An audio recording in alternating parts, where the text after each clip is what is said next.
I didn't believe in it anymore. I stopped believing that Dennis was a man of God.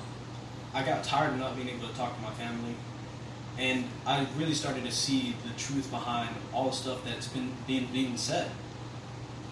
And then I watched how they treated the ex-members and even the people that were in there that they were kicking out. I watched how they treated them, and it blew my mind. I was like, this is God's church. Yeah. And I watched. The Bible says to love your enemies and do good to those that despitefully use you. So they're saying that inside the church they would call them lesbians and say that they wanted them to burn in hell, to be on the street with ragged clothes, begging for money. That's not the Bible. That's not what the Bible says. So where's it? And then so many other scriptures that they're twisting to make a lie. Yeah. And I started to see through it all. All right. Do you currently have any family members that are still in? Yes. All right. And what are they? Your mom, your dad, or? My dad. Your dad. My dad and my little brother. And your little brother. How old's your little brother? My little brother's 14. And are you allowed to talk to him? No. Allowed to call him? Allowed to visit whenever you want? What did they say about you when you left? Do you know? They told me, my dad texted me. The very first thing my dad told me was he wanted me to go to Texas to go stay with my grandma until I got my sanity back and I could come back to the church. Now, your grandma in Texas, is she in a church similar to this? Mm-hmm. She goes to New Testament. The one in Texas, the branch in Texas. Okay. No. It's different from this. Okay, but NTCC we know is a branch of the same type of mind control. And, yeah, Yes. because the NTCC here is where Dennis branched off from.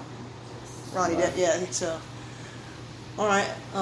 So you've been out now for a while, and you haven't been able to talk to anybody in your family. All right. And how did you come across Arlen? Well, my mom. Kicked out. In your case, kicked out because you started asking and realizing, just like he was realizing. They stand in front of the whole congregation and say that you're a sinner, you're homosexual, this and that. Mm-hmm. So They made a 8-year-old boy stand up there after his best friend left, and the father and mother and his best friend left. And Dennis made this 8-year-old boy stand up in front of everybody and say that little boy touched him and that little boy was gay. 8-year-old boy. wow, that's crazy. 100. He could show you the fake diploma.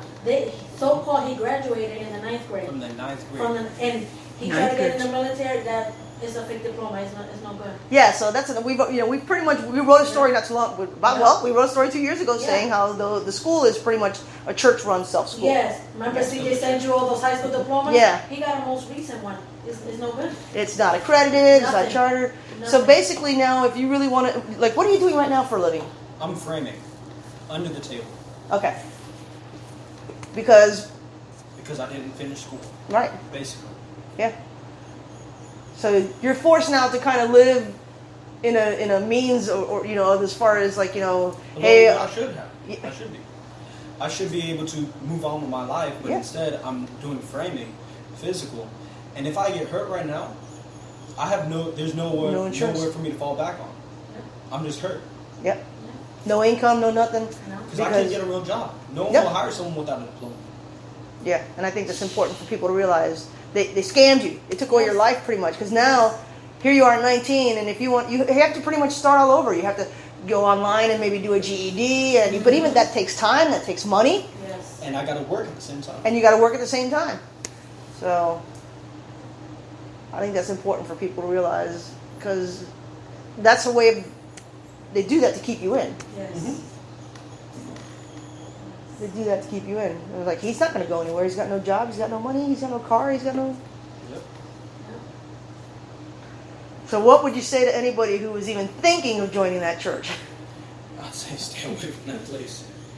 Stay away. And now I hear you talk about the Bible and all that. So you still have a deep love of God, right? Mm-hmm. And you're still... Would you still consider yourself a religious person? Yes, for sure. I still consider myself a Christian. A Christian and a religious person. So, Would you say that this whole experience though has opened your eyes to, the bad side of power in Christianity? That some people they once they get power, It's opened my eyes to how much the spiritual warfare is around us, like the evil spirits that can creep into churches and wreak havoc, destroy families, break hearts, kill a child's love for his own parents. My dad, because of that church and because he worked for the church, never ever sat down and talked with me. Personally, I don't really even know my own dad. I know my stepdad in New York better than I know my own dad. Oh wow. My dad was always getting calls to go to Dennis's house, calls to go do maintenance on people's houses. Yeah. I only know him as a worker. I don't even know my own dad. We never had father and son bonding time. Right. So even when you were in the church, they kind of keep you. Yeah, you can't get too close to them. Yeah. It's centered around God and Dennis.